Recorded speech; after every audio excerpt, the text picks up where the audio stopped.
मेरी जेठानी रोज मेरी रसोई से आटा, चावल, तेल और मसाले बिना पूछे ले जाती थी।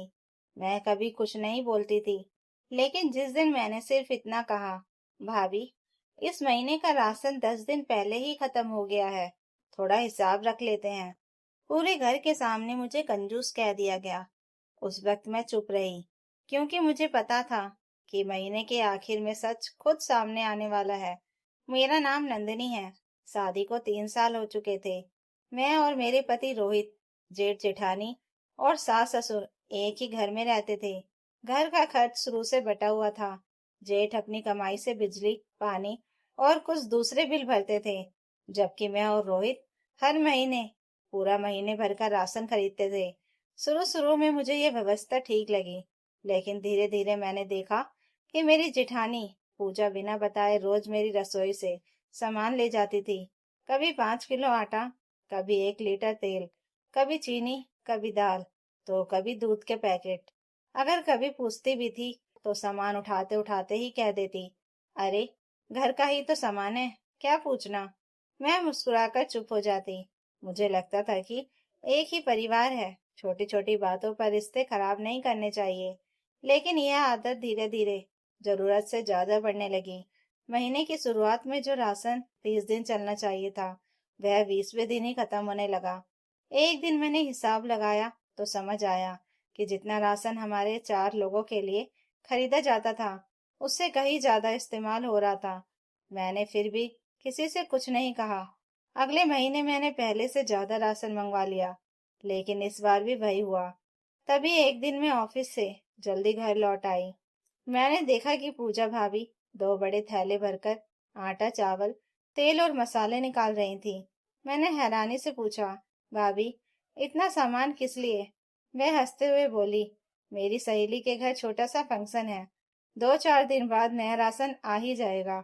मुझे उनकी बात ठीक नहीं लगी, लेकिन मैंने उस समय भी कुछ नहीं कहा। शाम को रोहित आया तो मैंने उसे पूरी बात बताई। उसने कहा, भाभी हैं, जाने दो, कहीं घर में बात बढ़ गई तो माँ को बुरा लगेगा। मैंने भी बात वहीं खत्म कर दी। लेकिन कुछ ही दिनों बाद फिर वही हाल हो गया। महीने की अभी 20 तारीख भी नहीं आई थी और रसोई में आटा, तेल और दाल लगभग खत्म हो चुके थे। उसी शाम पूजा भाभी फिर मेरी रसोई में आई और बोली, नंदिनी, 2 किलो चावल और दे देना। इस बार मैंने बहुत शांत आवाज में कहा, भाभी, बुरा मत मानिए, लेकिन इस महीने राशन बहुत जल्दी खत्म हो गया है। अगर हम थोड़ा हिसाब रख लें तो महीने भर आराम से चल जाएगा। मेरी बात पूरी भी नहीं हुई थी कि पूजा भाभी का चेहरा उतर गया। उन्होंने ऊंची आवाज में कहा, वाह, अब 1 किलो चावल का भी हिसाब होगा। इतनी कंजूस बहू मैंने आज तक नहीं देखी। उनकी आवाज सुनकर सास, जेठ और रोहित भी रसोई में आ गए। पूजा भाभी ने तुरंत बात को ऐसा मोड़ दिया जैसे मैंने उन्हें घर का सदस्य ही नहीं माना हो। सास ने बिना मेरी बात सुने कहा, नंदिनी, घर में हिसाब किताब नहीं चलता, बहुएं जोड़ती हैं, तोड़ती नहीं। जेठ भी बोले, अगर 2 किलो चावल देने में इतना दुख है तो आगे से अलग ही रह लो। मैं कुछ पल सबको देखती रही। मैंने सिर्फ इतना कहा मैंने सिर्फ इतना कहा था कि राशन महीने भर चलना चाहिए।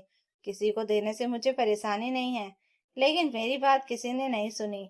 रोहित भी उस समय चुप रहा। उसकी चुप्पी ने मुझे सबसे ज्यादा दुख दिया। उस रात मैं बिना कुछ बोले अपने कमरे में चली गई। अगले दिन मैंने फिर पूरे महीने का राशन खरीद लिया, लेकिन इस बार मैंने हर सामान की सूची अपनी डायरी में लिख ली। मैंने किसी को कुछ नहीं बताया।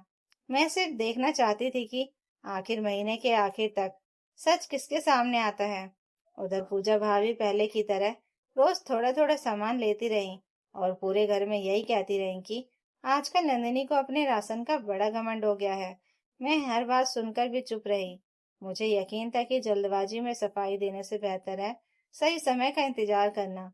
लेकिन मुझे बिल्कुल अंदाजा नहीं था कि महीने के आखिर में जब अचानक घर में 10 मेहमान आने वाले होंगे, तब खाली होती रसोई पूरे परिवार के सामने ऐसा सच खोल देगी जिसे सुनकर सबसे पहले मेरी जेठानी की नजरें झुक जाएंगी। उस दिन के बाद मैंने किसी से कोई बहस नहीं की। मैं रोज की तरह ऑफिस जाती, घर का काम करती और अपनी डायरी में सिर्फ एक चीज लिखती, आज रसोई से क्या क्या निकला। मैं किसी को रोकती नहीं थी, क्योंकि अब मुझे किसी को समझाना नहीं था, सिर्फ सही समय का इंतजार करना था। उधर पूजा भाभी पहले की तरह बिना पूछे सामान लेती रही। कभी 2 किलो आटा, कभी 1 लीटर तेल, कभी चीनी तो कभी मसाले। कई बार मैंने देखा कि वह कुछ सामान अपने मायके जाते समय भी साथ ले जाती थी। मैंने तब भी कुछ नहीं कहा। महीने के आखिरी हफ्ते की शुरुआत ही हुई थी कि सास ने अचानक घोषणा कर दी, रविवार को तुम्हारे ताऊजी का पूरा परिवार खाने पर आ रहा है। करीब 10-12 लोग होंगे। सब खुश हो गए। पूजा भाभी मुस्कुराकर बोली, माँ जी, खाना तो नंदिनी ही बनाएगी। उसके हाथ का स्वाद सबको पसंद है। मैंने भी बिना कुछ कहे सिर हिला दिया। शनिवार की शाम जब मैं रसोई में अगले दिन की तैयारी करने गई, तो मेरी नजर डिब्बों पर पड़ी। आटे का डिब्बा लगभग खाली था। चावल मुश्किल से 1 कटोरी, दाल तथा दाल आधा किलो से भी कम। तेल की बोतल में सिर्फ थोड़ा सा तेल बचा था। मैंने फ्रिज खोला तो दूध, दही और सब्जियां भी बहुत कम थी। मैंने अपनी डायरी निकाली और सामान का हिसाब मिलाया। सब कुछ वही था जैसा मैंने लिखा था। मैं सीधे सास के पास गई और शांत स्वर में बोली, माँ जी, कल इतने लोगों का खाना बनाना है, लेकिन रसोई में राशन नहीं है। अभी बाजार से सामान मंगवा लेते हैं। कमला देवी ने तुरंत पूजा की तरफ देखा और बोली, अरे, अभी तो 15 दिन पहले ही पूरा राशन आया था। इतनी जल्दी कैसे खत्म हो गया? पूजा भाभी ने बिना एक पल गवाए कहा, मुझे क्या पता, रसोई तो नंदिनी संभालती है। शायद इसने ठीक से हिसाब नहीं रखा होगा। सास ने भी उसी बात पर भरोसा कर लिया और गुस्से में बोली, देखा, मैंने पहले ही कहा था कि हिसाब रखने वाली बहुएं घर नहीं चला पाती। मैं चुपचाप अपनी डायरी लेकर आई और सबके सामने रख दी। मैंने कहा, माँ जी, मैं किसी पर इल्जाम नहीं लगा रही, बस एक बात दिखाना चाहती हूँ। डायरी में हर तारीख लिखी है, किस दिन कितना राशन खरीदा गया और किस दिन कितना सामान रसोई से निकला। मैंने किसी का नाम नहीं लिखा था, सिर्फ सामान की मात्रा लिखी थी।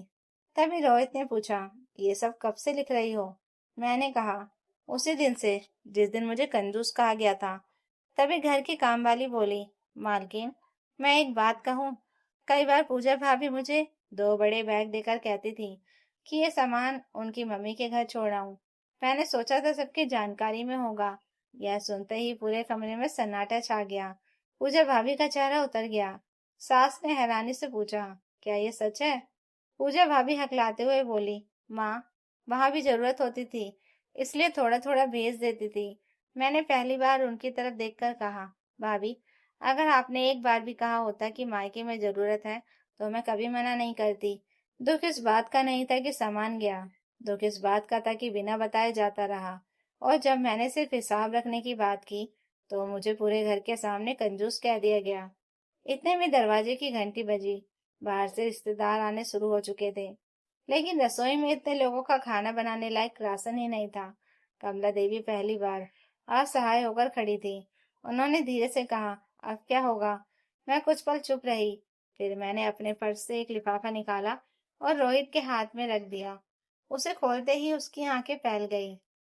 उस लिफाफे में पिछले 6 महीनों की राशन की सभी रसीदें थी और हर रसीद पर भुगतान मेरे बैंक खाते से हुआ था। रोहित ने जैसे ही रसीदें पढ़ी, उसे समझ आ गया कि पिछले कई महीनों से घर का पूरा राशन लगभग अकेले मैं ही खरीद रही थी और इसके बावजूद मुझे ही कंजूस कहा गया। अब पूरे परिवार की नजरें झुकी हुई थी, लेकिन असली फैसला अभी बाकी था, क्योंकि मैंने मन ही मन तय कर लिया था कि इस बार सिर्फ माफी से बात खत्म नहीं होगी। अगले ही पल पूरे घर में अजीब सी खामोशी छा गई। रोहित के हाथ में अभी भी राशन की रसीदें थी और कमला देवी बार बार उन्हें देख रही थी। उन्होंने धीरे से पूछा, नंदिनी, ये सारे पैसे तुमने दिए थे? मैंने शांत स्वर में कहा, जी माँ जी।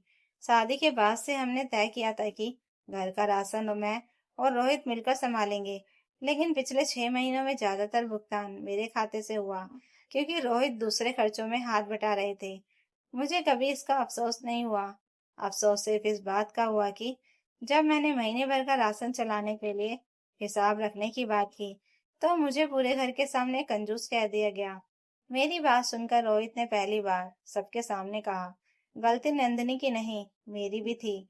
उस दिन मुझे इसके साथ खड़ा होना चाहिए था, लेकिन मैं चुप रहा। उसकी बात सुनकर कमला देवी की आंखें भर आई। उन्होंने पूजा की तरफ देखा और पूछा, सच सच बता, क्या तू कई महीनों से अपने मायके राशन भेज रही थी? पूजा ने सिर झुका लिया। कुछ देर बाद धीमी आवाज में बोली, माँ, मेरे मम्मी पापा की आर्थिक हालत ठीक नहीं थी। मैं उनकी मदद करना चाहती थी, लेकिन हर बार बताने की हिम्मत नहीं हुई। इसलिए मैंने सोचा घर से थोड़ा थोड़ा सामान भेज दूंगी, किसी को पता भी नहीं चलेगा। मैंने तुरंत कहा, भाभी, अगर आपने पहले दिन ही मुझसे कहा होता कि मायके में परेशानी है, तो मैं खुद सामान पैक करके देती। रिश्तों में मदद छिपाकर नहीं, भरोसे से की जाती है। पूजा की आंखों से आंसू निकल पड़े। उसने रोते हुए कहा, मुझे लगा तुम मना कर दोगी, इसलिए बिना बताए ले जाती रही। लेकिन जब तुमने हिसाब मांगा तो मुझे अपनी गलती छिपाने के लिए तुम्हें ही कंजूस कहना पड़ा। यह सुनकर कमला देवी ने पहली बार पूजा को डांटते हुए कहा, सबसे बड़ी गलती सामान ले जाना नहीं था। सबसे बड़ी गलती उस बहू की इज्जत छीनना था, जो इस घर का पेट भर रही थी। तभी बाहर बैठे रिश्तेदारों में से बाबूजी अंदर आ गए। उन्होंने माहौल देखकर पूछा, क्या हुआ? रोहित ने पूरी बात सच सच बता दी। ताऊजी ने मेरी तरफ देखकर कहा, बेटी, घर चलाने वाली बहू का सम्मान खत्म हो जाए तो घर की बरकत ही चली जाती है। उनकी बात सुनकर किसी के पास कोई जवाब नहीं था। उसी समय कमला देवी मेरे सामने आई और पूरे परिवार के सामने बोली, नंदिनी, आज मैं तुझसे माफी मांगती हूँ। मैंने बिना सच जाने तुझे कंजूस कहा। आज से इस घर में कोई भी रसोई से बिना पूछे सामान नहीं लेगा, और घर का हर खर्च मिलकर तय होगा। पूजा भी मेरे पैरों की तरफ झुकी, लेकिन मैंने तुरंत उसका हाथ पकड़ लिया। मैंने कहा, भाभी, माफी मांगने से ज्यादा जरूरी है कि आज के बाद हमारे बीच कोई बात छिपे नहीं। अगर आपके मायके में फिर कभी जरूरत होगी तो हम सब मिलकर मदद करेंगे, लेकिन चोरी छिपे नहीं। रोहित मुस्कुराया और बोला, आज से राशन का हिसाब किसी पर शक करने के लिए नहीं, बल्कि जिम्मेदारी बांटने के लिए रखा जाएगा। सबने उसकी बात मान ली। उसी दिन रोहित बाजार गया और पूरे महीने का राशन लेकर आया। इस बार कमला देवी ने खुद मेरे हाथ में रसोई की चाबी रखते हुए कहा, बहू, घर चलाने वाली को कंजूस नहीं, समझदार कहते हैं। रिश्तेदारों के सामने पूजा ने भी साफ शब्दों में कहा, गलती मेरी थी, नंदिनी की नहीं। उस दिन पहली बार मुझे लगा कि मैंने बहस करके नहीं, बल्कि धैर्य और सच के सहारे अपनी इज्जत बचाई है। मुझे समझ आ गया कि रिश्तों में हिसाब रखना गलत नहीं होता। गलत तब होता है जब भरोसा खत्म हो जाए। और उस दिन के बाद हमारे घर में राशन से पहले सम्मान बांटा जाने लगा। तो दोस्तों, अगर आपको यह कहानी अच्छी लगी हो तो कमेंट करके जरूर बताइएगा, और नई कहानियों के लिए चैनल को सब्सक्राइब जरूर कर लीजिएगा। Thank you for watching.